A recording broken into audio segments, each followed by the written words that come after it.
Olá, amores e amoras, meus queridos quarenteners. Hoje estou aqui para fazer mais um vídeo para vocês. E em tempos de ficar em casa, em tempos de muito acesso à internet, muito acesso à informação, eu avaliei que seria interessante fazer um vídeo falando sobre o desenvolvimento do senso crítico, né? A superação, de certa forma, do senso comum. Então vamos lá, o que é senso comum? Senso comum é um modo de pensar da maioria das pessoas, ok? Por isso um senso comum. São noções normalmente admitidas por todos os indivíduos, né? É um conhecimento válido, inclusive o filósofo italiano Antonio Gramsci, ele falava que o senso comum é a composição dos conhecimentos populares e que nesse sentido é um tipo de conhecimento positivo, né? Porque é o conhecimento formado pelo povo, ele é autêntico. Porém, como coloca a Marilena Chauí, que é uma professora da Faculdade de Filosofia e Letras da USP, Ciências Humanas da USP, ela fala que o senso comum é muitas vezes um entrave para a aquisição de um conhecimento mais seguro, de um conhecimento mais fundamentado, e eu incluiria de um conhecimento autônomo, de um conhecimento crítico.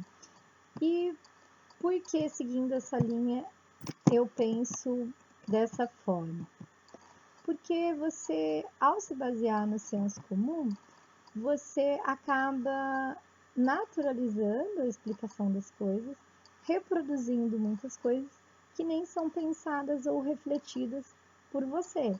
Então, muitas vezes você vai ouvir explicações para questões do tipo: é natural que isso aconteça, existe pobreza porque é assim mesmo, existe violência porque é assim mesmo, a política tem corrupção porque nada nunca muda.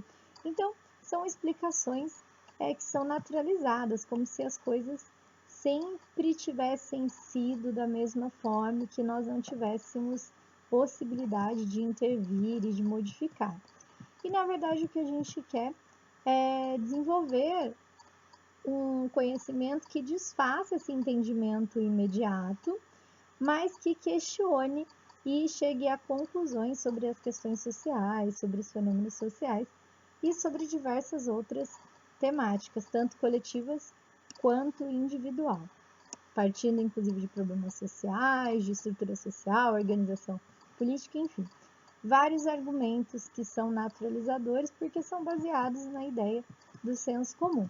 Então, a gente quer construir um conhecimento que considere a historicidade das coisas, que considere os fatores culturais e que considere sua especificidade, né? E que entenda que a vida em sociedade é dinâmica e, portanto, ele está em constante transformações. Nada do que é hoje foi sempre assim e provavelmente não será no futuro assim também. Então, para que a gente possa superar o senso comum, a gente precisa desenvolver uma análise mais crítica e criteriosa da sociedade.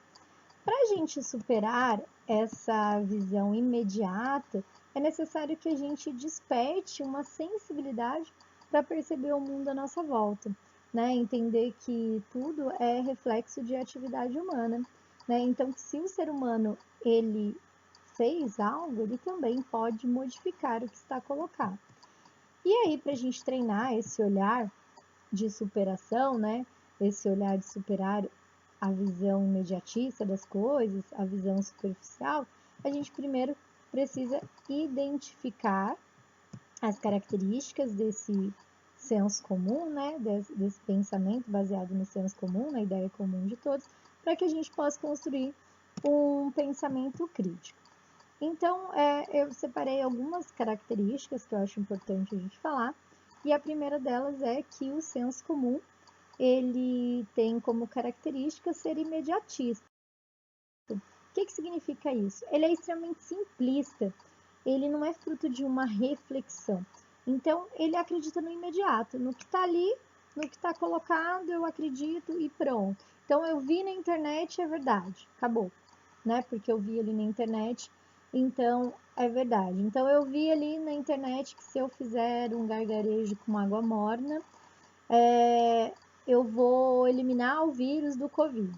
E aí eu saio que nem doido para fazer o gargarejo com água morna. Só que eu não refleti sobre aquilo, eu não vi qual a lógica daquilo, de por que a água morna mataria o vírus e fazendo um gargarejo disso vai funcionar. Não, eu simplesmente ouvi uma explicação no imediato e reproduzi isso. Ele também é superficial.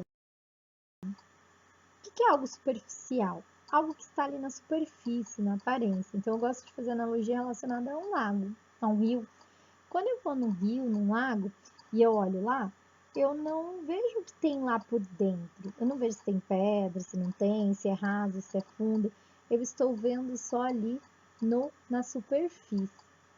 Então, eu não consigo saber o que tem por dentro. A mesma coisa quando eu me olho no espelho, ou quando eu olho para uma pessoa, eu olho a aparência, né? O que eu posso ver ali.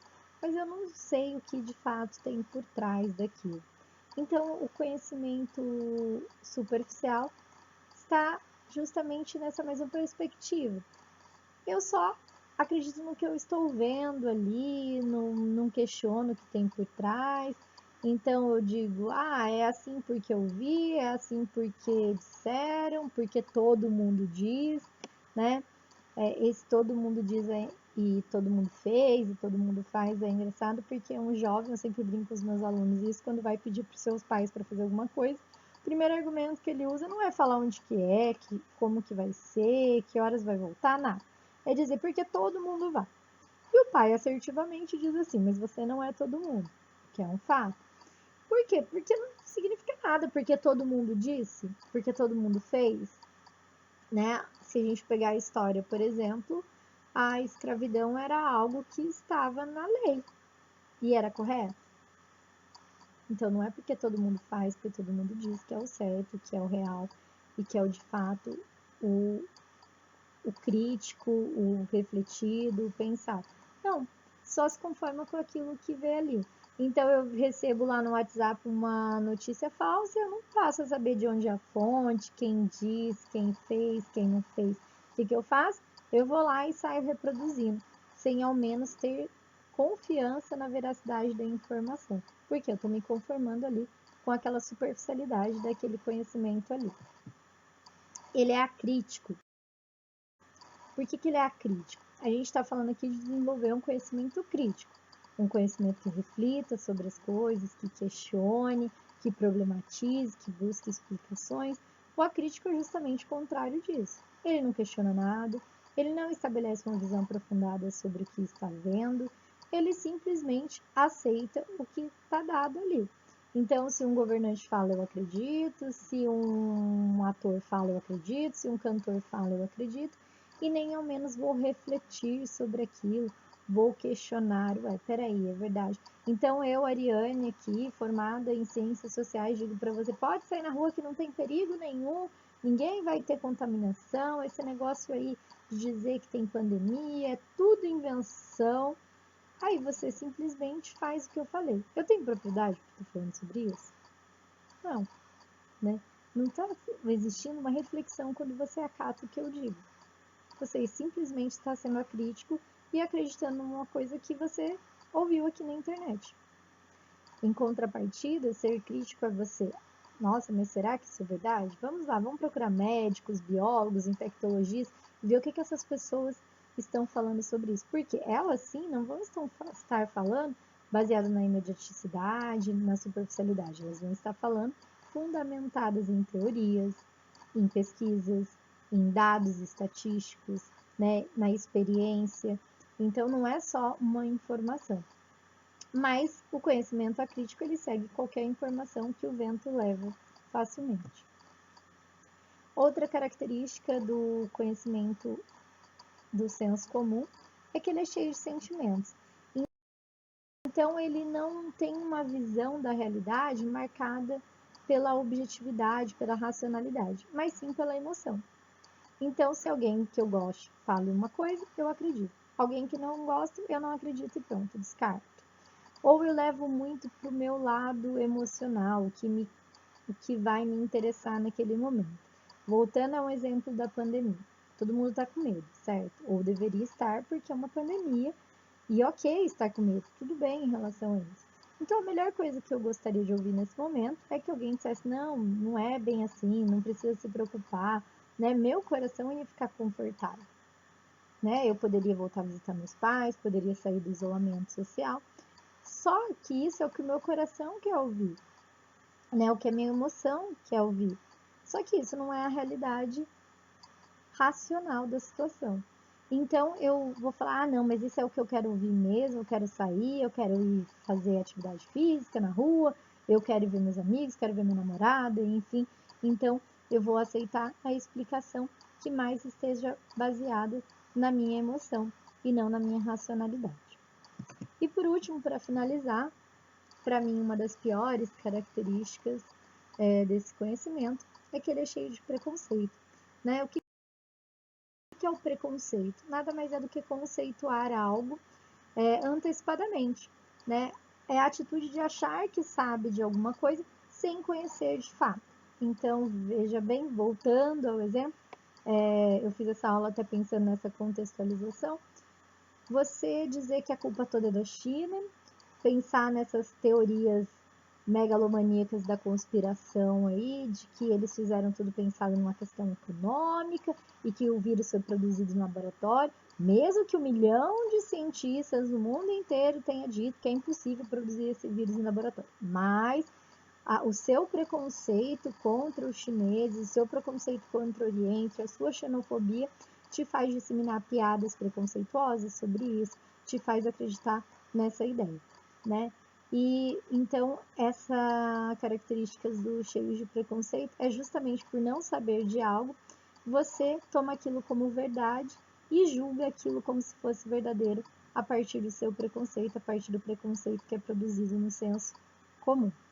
Todas essas características que eu disse, já vamos finalizando aqui, elas estão relacionadas, elas estão intimamente relacionadas, porque se existe preconceito, existe a superficialidade, existe o imediatismo, existe a ausência da crítica, né? Existe o cheio de sentimentos também. Então, se a gente continuar alimentando essa visão baseada nessas características, a gente nunca vai alcançar um pensamento crítico, um pensamento que seja autônomo. E vamos sempre ficar engolindo informações, fake news, sendo subjugados por governos, e nunca vamos saber dar uma explicação, nunca vamos saber dar uma resposta, e até mesmo cobrar coisas se a gente só reproduz o que está ali colocado, o que está ali posto. Então, se a gente quer construir um conhecimento coerente, consistente, a gente precisa se afastar dessas prenoções e julgamentos de valores que estão presentes no senso comum, né? E qual olhar que evita isso? É um olhar crítico, um olhar de estranhamento, um olhar de sempre observar aquilo como se fosse a primeira vez e tentar buscar respostas que sejam de fato concretas ou que sejam respostas refletidas, respostas que sejam suas, né, e não serem manipulados pela mídia, por governo e por ninguém, mas sim construir um conhecimento que seja seu, baseado em teorias, em racionalidades, não apenas no eu vi, todo mundo diz ou é assim. Tá bom, amorzinhos? Vou ficando por aqui. Beijos, até a próxima. Se cuidem.